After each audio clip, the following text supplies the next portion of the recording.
ভারাক্রান্ত হৃদয়ে আমি একটি কথা আবারও বলতে চাই, সাকিব পাওনা ছিল অ্যাজ এ ক্রিকেটার বাংলাদেশের গর্ব হিসেবে সে একটি ম্যাচ ডিজার্ভ করত বাংলাদেশের হয়ে খেলার জন্য। সে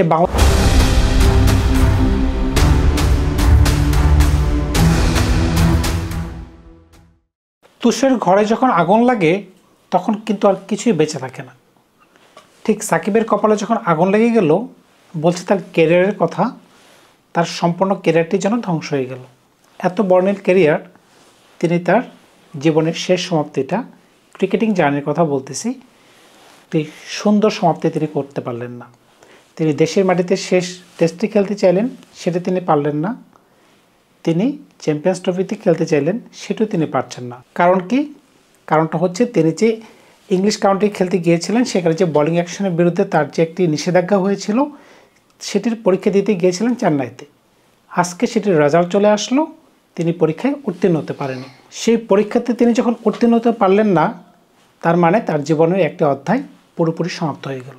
তাকে হয়তোবা আমরা কোনো দিন ক্রিকেটের মাঠে বাংলাদেশের জার্সি গায়ে দেখতে পাবো না। বাংলাদেশ সরকারের সাথে তো তার আগেরই একটি ঝামেলা রয়েছে রাজনৈতিকভাবে। এটি একটি বড় কারণ ছিল, যার কারণে তিনি বাংলাদেশ দল থেকে বাইরে ছিলেন। এখন যেহেতু তার বোলিং অ্যাকশনের সমস্যা, আইসিসির বিরুদ্ধে সমস্যা, তিনি তার কোনোভাবেই বাংলাদেশ দলের হয়ে খেলতে পারতেছে না। তো এত বড় একটি দুঃসংবাদ নিয়ে আজকে আমি হাজির হলাম, তা আমি মানতেই পারতেছি না। সাকিব শুধু বাংলাদেশের গর্ব না, তিনি সারা ক্রিকেটের গর্ব, সমগ্র বিশ্বের গর্ব।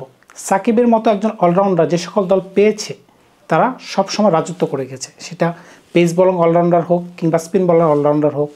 সাকিব সবসময় বিশ্বসেরা ছিলেন, এখনও আছেন, ভবিষ্যতেও থাকবেন।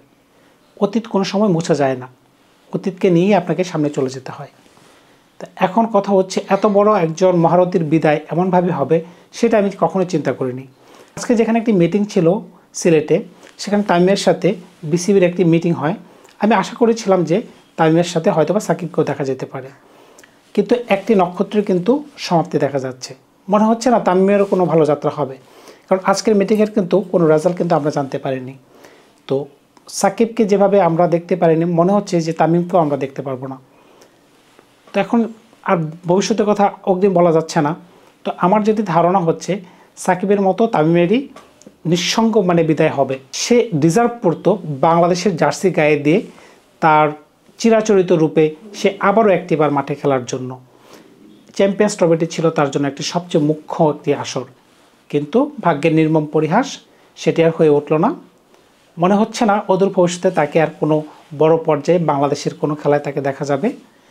তো আজকে এই পর্যন্ত এই দুঃখের সংবাদটি দিয়ে আমি বিদায় নিচ্ছি। দেখা হবে অন্য কোনো গল্প নিয়ে, অন্য কোনো কথা নিয়ে। ভালো থাকবেন আপনারা।